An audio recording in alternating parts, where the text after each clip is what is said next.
ইসরায়েলের সঙ্গে চুক্তি করায় এবার বিক্ষোভে ফুঁসছে লেবানন।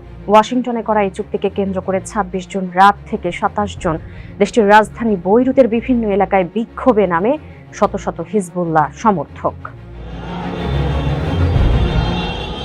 মোটরসাইকেলে করে বিক্ষোভকারীরা বৈরুতের দক্ষিণাঞ্চল দাহিয়া, সংসদ ভবনের আশপাশ এবং বিমানবন্দর সড়কে করেন মিছিল।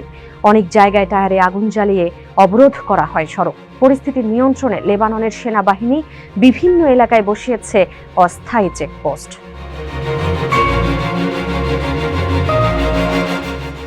পাঁচ দফা আলোচনার পর ওয়াশিংটনে ইসরায়েল হিজবুল্লাহ সংঘাত বন্ধে যে চুক্তি হয়েছে তাতে হিজবুল্লাহকে নিরস্ত্র করার একটি প্রক্রিয়াও অন্তর্ভুক্ত করা হয়েছে। তবে চুক্তিতে ইসরায়েল কবে দক্ষিণ লেবানন থেকে সেনা প্রত্যাহার করবে তার কোনো নির্দিষ্ট সূচি নেই।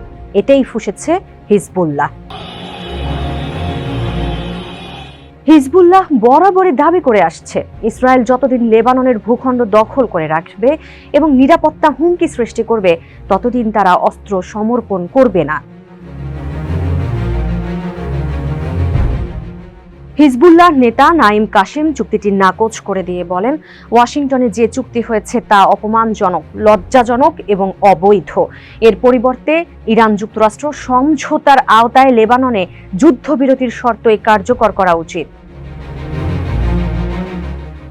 হিজবুল্লাহর সংসদ সদস্য হাসান ফাদ্দাল্লাহ সতর্ক করে বলেন, ওয়াশিংটনে স্বাক্ষরিত এই চুক্তি বাস্তবায়নের চেষ্টা করলে লেবাননের কর্তৃপক্ষকে গৃহযুদ্ধের ঝুঁকির মুখে পড়তে হবে। ইসরায়েলের প্রধানমন্ত্রী বেনিয়ামিন নেতানিয়াহু বলেছেন, হিজবুল্লাহ নিরস্ত্র না হলে এই চুক্তির আওতায় ইসরায়েল দক্ষিণ লেবাননে সেনা মোতায়েন অব্যাহত রাখতে পারবে।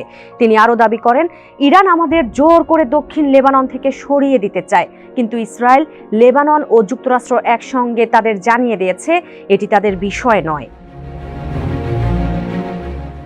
চুক্তি কার্যকর হলেও এর সবচেয়ে বড় বাধা হয়ে দাঁড়িয়েছে হিজবুল্লাহর প্রকাশ্য বিরোধিতা।